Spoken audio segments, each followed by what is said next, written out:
Real estate मतलब property के मामले में बहुत से कंफ्यूजिंग टर्म्स होते हैं। नए इन्वेस्टर्स के लिए तो ये बिल्कुल भूल भुलैया जैसा लगता है।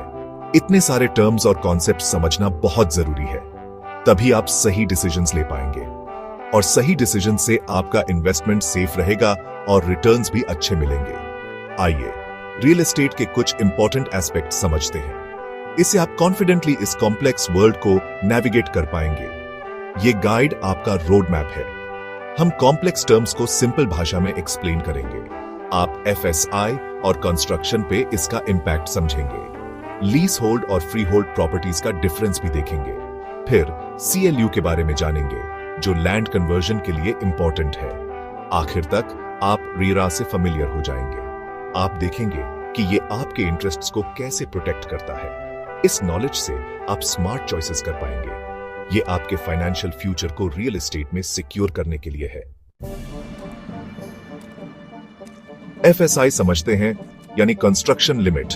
मान लीजिए आपके पास एक प्लॉट है, आप उस पर कितना बिल्ड कर सकते हैं, यही एफएसआई काम आता है। एफएसआई का मतलब है फ्लोर स्पेस इंडेक्स। ये बताता है कि एक प्लॉट पर मैक्सिमम कितना एरिया कंस्ट्रक्ट किया जा सकता है। टोटल बिल्ट अप एरिया और प्लॉट साइज के रेशियो से कैलकुलेट किया जाता है। एफएसआई अलग अलग होता है। लोकेशन एक इंपॉर्टेंट फैक्टर है। हायर एफएसआई मतलब ज्यादा कंस्ट्रक्शन अलाउड है। ये डेंसली पॉपुलेटेड एरियाज में कॉमन है। Lower FSI less dense zones के लिए टिपिकल है। कुछ भी खरीदने से पहले एफएसआई जानना बहुत जरूरी है। ये आपके इन्वेस्टमेंट के पोटेंशियल को इंपैक्ट करता है। हायर एफएसआई का मतलब ऑफ्टन हायर प्रॉपर्टी वैल्यू होता है। एफएसआई समझने से आप इन्फॉर्म्ड डिसीजंस ले सकते हैं। Lease hold versus free hold सही ओनरशिप चूज करना।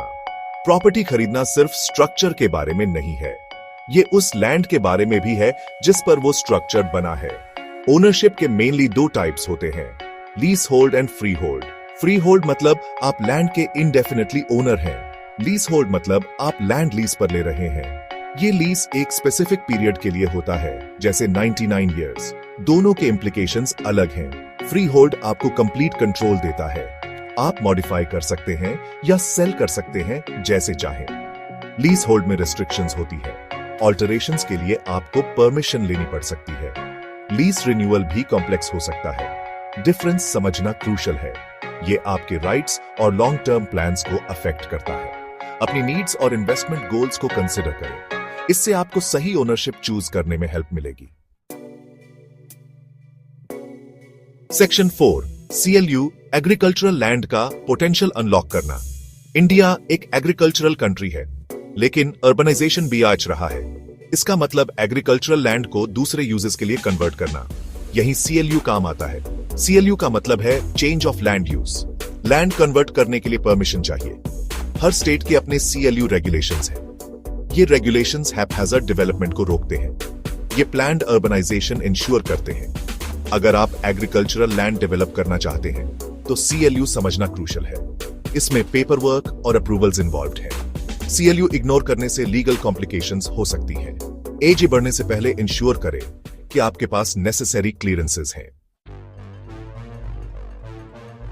Section 5 Arera real estate market में आपका शील्ड। रियल एस्टेट सेक्टर पहले अनरेगुलेटेड था। इससे डिलेज और डिस्प्यूट्स होते थे। ट्रांसपेरेंसी लाने के लिए आरेरा इंट्रोड्यूस किया गया। आरेरा का मतलब है real estate regulatory authority. RERA एक वॉचडॉग की तरह काम करता है। ये बायर्स के इंटरेस्ट प्रोटेक्ट करता है। ये प्रोजेक्ट रजिस्ट्रेशन मैंडेट करता है। डेवलपर्स को सारे प्रोजेक्ट डिटेल्स डिस्क्लोज करने होते हैं।